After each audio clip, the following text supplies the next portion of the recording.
सरदार वल्लभ भाई पटेल 150तम जन्म जयंती भारत वर्ष लोह मानव बोली कहला आयरन मैन से भारत वर्ष 150 वर्ष जन्म जयंती पालन करुच्ची युवा समाज प्रेरणा उत्स सी एवं सारा देशर एकता अखंडता और सार्वभौमत्व को रक्षा करने महताब को धरी प्रथम सी आसी ओडिशा रे गडजात मिश्रण आरंभ करथिले पूरा भारत जो खंड विखंडित होता से स्वाधीनता पर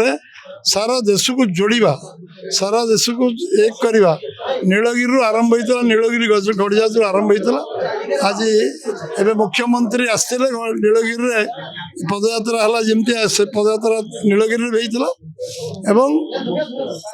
आज महताब 125 वर्ष जन्म जयंती 21 तारीख आरंभ काली आज 124 वर्ष पूरा हो महताब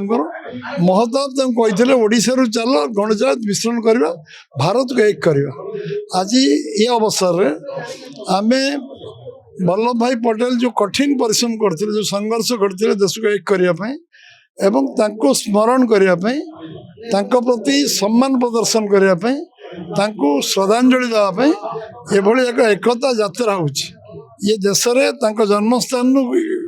आमर स्टैच्यू ऑफ यूनिटी को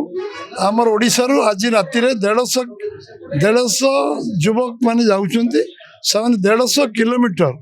चलिए पूरा देश रु सबू जिले 5-5 जन सारा देश रु जो युवक माने पहुँचे झील मैंने पहुँचे से 150 किलोमीटर चलिए 10 दिन चलिए जन्मस्थान स्टैच्यू ऑफ यूनिटी पहुँच ये जो चलती बर्तमान ये कार्यक्रम 25 तारीख सर 150 वर्ष पूर्ति पालन अवसर ए वर्ष 150 वर्ष बिरसा मुंडा 150 वर्ष हो वल्लभ भाई पटेल 150 वर्ष हो वंदे मातरम को 150 वर्ष हो 125 वर्ष डॉक्टर हरिकृष्ण महताब जन्म जयंती काली आरंभ हो सबुठ खुशी विषय 100 वर्ष अटल बिहारी वाजपेयी शतवार्षिक हो ये गोटे वर्ष आम देशपाई समस्त गोटे स्मरणीय वर्ष एवं मन रखा वर्ष आत्मविश्वास वर्ष एवं समस्त मन में प्रेरणा उत्साह भरवार वर्ष गोटे राष्ट्रीय जागरण वर्ष समस्ते तेणु आम आज गर्वित जे आम युव समाज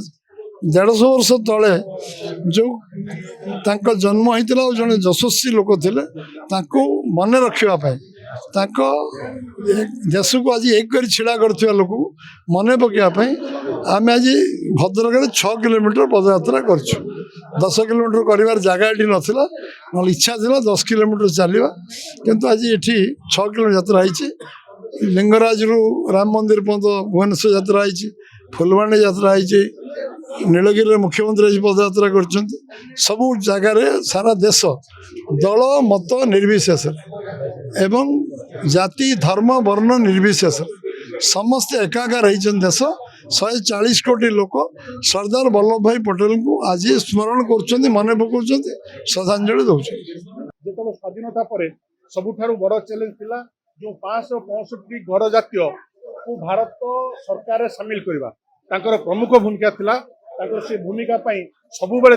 ये देशवासी स्मरण करिवो आज यही अवसर आम समस्त संकल्पना नीति आदर्श को पाथेय करी एक सशक्त भारत समृद्ध भारत आत्मनिर्भर भारत गठन पर आम समस्त संकल्प नवा। धन्यवाद। देश विदेश कोण अनुकोण टेक्निक खबर देखंतु आम सह यूट्यूब फेसबुक और इंस्टाग्राम रे आमको देखंतु लाइक शेयर और सब्सक्राइब करने को आद्यम भूलंतुनि।